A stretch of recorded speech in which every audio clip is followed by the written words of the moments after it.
How's it going, guys? Welcome back to the channel.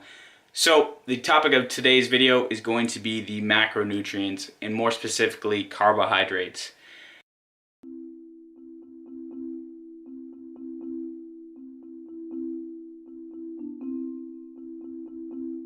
Now, carbohydrates kind of get a bad rep because everyone thinks they make you gain weight, and I want to start this video off by saying that is 100% false. Whoever tells you carbs are bad for you, tell them to just go to bed and calm down. So regardless, so what is a carbohydrate? Essentially, it is your body's primary energy source. It is the preferred energy source by your body just naturally. So if you do end up cutting them out, you're gonna find that you're gonna feel a little lethargic at first, especially people that go on the Atkins diet.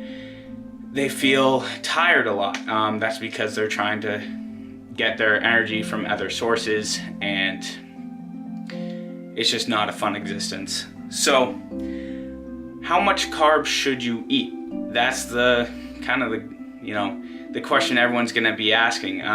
The dietary guidelines suggest that you eat 45 to 65% of your carbohydrates. Now, a lot of you may be saying, that's really high. 65% of my calories coming from carbs, that's outrageous. For most people, it is actually a little outrageous. I wouldn't suggest someone with a desk job to have 65% of their calories coming from carbs just because they don't need that many carbs.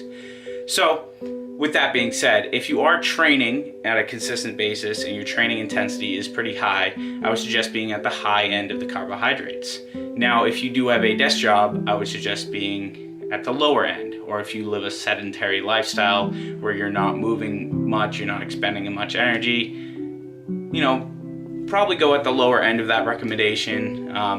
Even going at 40% isn't going to be detrimental. That 45% is just kind of a baseline marker, but if you go at 40% or a little bit lower than 45, that's fine. It's just not dipping into the 5%, 10% type of range where you're putting your body into ketosis, which is a topic for a whole other video. So some good sources of carbohydrates are going to come from whole grains, whole wheat, beans, lentils, sweet potato, even popcorn's a whole grain, which when I learned that, I was like, oh, yes, because I love popcorn. Of course, if you load it up with butter and all that, it becomes a little more unhealthy for you. And that's also a different topic for a different video. But now getting into some of the bad sources. Typical things that you're gonna hear are soda, table sugar, juices, candy. Now, I wouldn't say that you have to completely cut those out of your life because that's not realistic, especially in the society that we live in today where those items are so readily available and they're just kind of pushed on you by companies. I think it's okay to have those products every now and again, but when you're making choices for carbohydrates, a majority of your sources should be coming from whole grain, whole wheat products, and just the products are going to give you more, more sustained energy, whereas the candy is going to last you all of 30 minutes and then you're just eating in excess. So that brings me to my last point.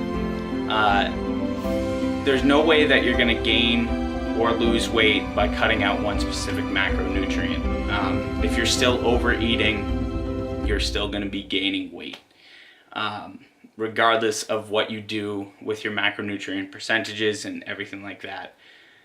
Well, before I keep rambling on too much, I'm going to end the video off here. I hope this was helpful. I hope it wasn't too long, and I hope you guys got something out of this. If you did like this, leave a comment down below, and of course subscribe for more content when I do put it out. I'm going to be posting more regular English.